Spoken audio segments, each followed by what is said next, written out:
Hello दोस्तों, तो इस वीडियो में मैं आपसे अटैक ऑन टाइटन की हिस्ट्री के बारे में बात करने वाला हूँ, या फिर आप कह सकते हैं कि मैं यहाँ पे एमिर की हिस्ट्री के बारे में बात करने वाला हूँ। तो इस वीडियो में आपको काफी स्पॉयलर्स देखने को मिल सकते हैं, तो आप इसको अपने रिस्क पे देखना, ठीक है। तो ये वीडियो हम शुरू करते हैं।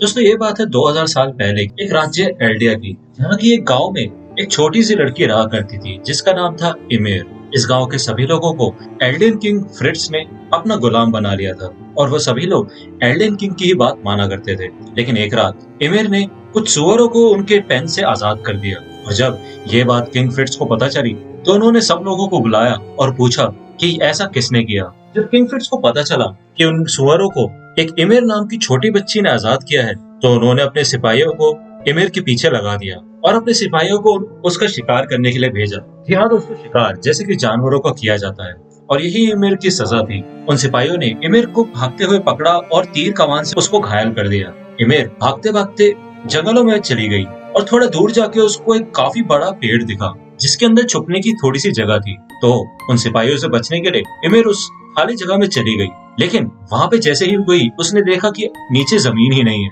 और वो नीचे जाके पानी में गिर गई। जब वो पानी में गिरी उसको एक अजीब सा जीव दिखा जो कि उसके शरीर से जाके चिपक गया। उसी के बाद वो दुनिया की सबसे पहले टाइटन बनी, या फिर आप कह सकते हैं फाउंडर बनी। वो काफी ज्यादा विशाल थी और 240 मीटर ऊंची थी। इतना बड़ा और ताकतवर होने के बाद भी उसने किंग फ्रिट्ज की बातें मानी और उसके ऑर्डर्स मानने लगी, जिसके बदले किंग फ्रिट्ज ने इमेर का काफी ज्यादा फायदा उठाया और बाकी राज्यों पे राज करने के लिए इस्तेमाल किया। और तो और एल्डिया ने अपने सबसे बड़े दुश्मन मार्ले को भी हरा दिया। अब क्योंकि किंग फ्रिट्ज को पता चल गया था कि इमेर काफी ज्यादा इस काम में आ सकती है, इसलिए एल्डिया के भलाई के लिए किंग फ्रिट्ज ने इमेर से शादी कर ली और उनकी 3 बेटियां भी हुई, जिनका नाम उसने मारिया, रोज और शीना रखा।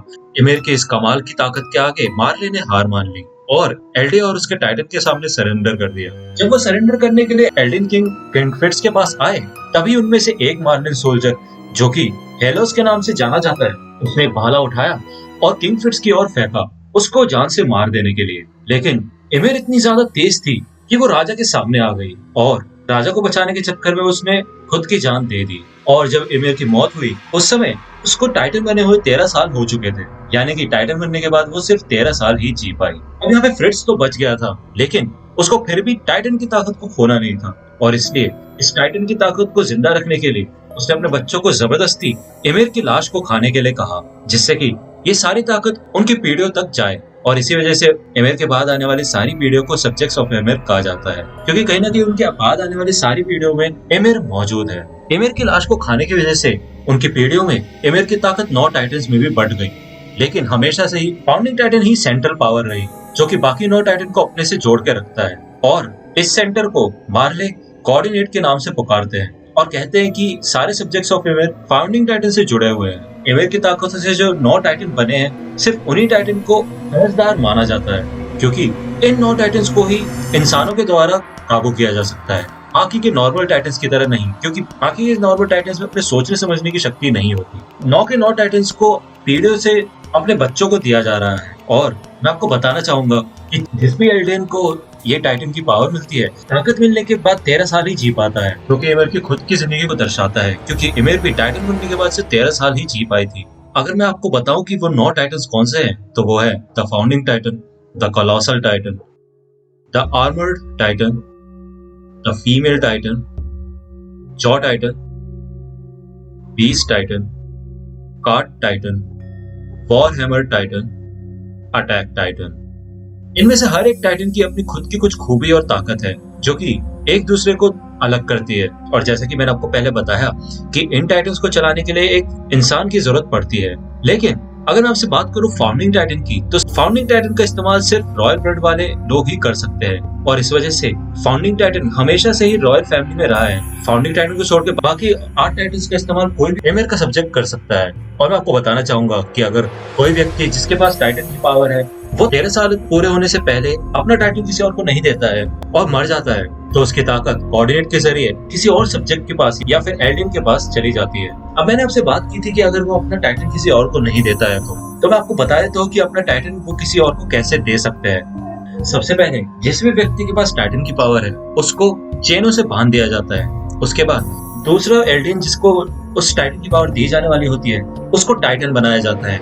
जब वो व्यक्ति एक प्योर टाइटन बन जाता है तो वो उस चेन से बंधे वाले एल्डियन को खा लेता है, जिसके बाद उस टाइटन की पावर इस नए व्यक्ति में आ जाती है। अब यहाँ पे प्योर टाइटन्स की बात आई गई है तो मैं आपको प्योर टाइटन्स के बारे में बता देता हूँ। प्योर टाइटन्स सिर्फ ऐसे टाइटन्स होते हैं जो इधर उधर घूमते रहते हैं और लोगों को खाते हैं। उनके अंदर सोचने समझने की शक्ति नहीं होती है और ना ही उनके अंदर कोई डाइजेस्टिव सिस्टम होता है। वो बस लोगों को खाते हैं और जब उनका पेट फुल हो जाता है तो वो उनकी लाशों को निकाल के बाहर फूंक देते हैं। मुझे पता है ये सुनने में काफी अजीब लगेगा। अगर मैं आपसे बात करूं नॉर्मल टाइटन्स की तो वो 3 मीटर से लेकर 15 मीटर तक हो सकते हैं और साधारण लोगों की तरह ही दिखते हैं। उनमें से कुछ कुछ अबनॉर्मल भी हो सकते हैं कुछ अलग अलग रीजंस की वजह से, लेकिन ये सारे ही प्योर टाइटन्स सोच समझ नहीं सकते जैसा कि नॉन टाइटन्स सोच सकते हैं। फाउंडिंग टाइटन किसी भी सब्जेक्ट ऑफ फीमेल को कभी भी टाइटन बना सकता है और तो और उन्हें कंट्रोल भी कर सकता है। टाइटन बनने के बाद जो भी सब्जेक्ट टाइटन बना है वो अपनी याददाश्त खो देता है और सोचने समझने की शक्ति भी खो देता है और उसको ये भी याद नहीं रहता कि वो पहले क्या था और क्या किया करता था। और तो और एक बार टाइटन बनने के बाद वो फिर से इंसान भी नहीं बन सकता।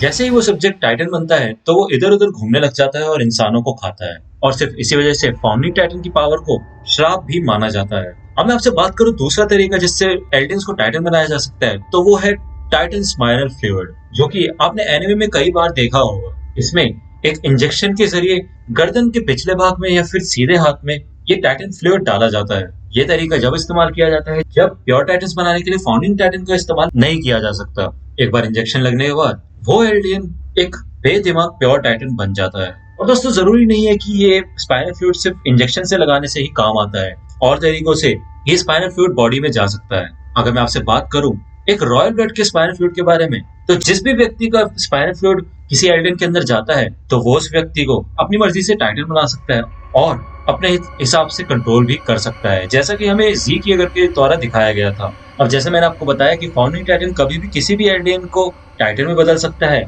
उनके याददाश्त को बदल सकता है और उनकी यादों को भी मिटा सकता है, लेकिन असलियत में ये सारा ही काम इमेर करती है। जी हाँ दोस्तों, इमेर शुरुआत से ही गुलाम रही है और वो फाउंडिंग टाइटन का कहना मानती है। बिना इमेर के फाउंडिंग टाइटन की पावर और नॉन टाइटन्स की पावर बेमतलब है। जब भी फाउंडिंग टाइटन चाहता है किसी एल्डियन को टाइटन बनाना तो वो सिर्फ इमेर ही करती है, क्योंकि वो एक गुलाम है और वो वही करती है जो उसको कहा जाता है। जब इमेर मरी थी वो एक ऐसी जगह पहुंच गई थी जहां पे ना ही जिंदगी थी ना मौत थी। वो एक अनंत रेगिस्तान था जहां पे वो रहा करती है और वहीं पे वो रेत से टाइटन्स को बनाती है और उनको असल जिंदगी में भेज देती है कोऑर्डिनेट्स के द्वारा।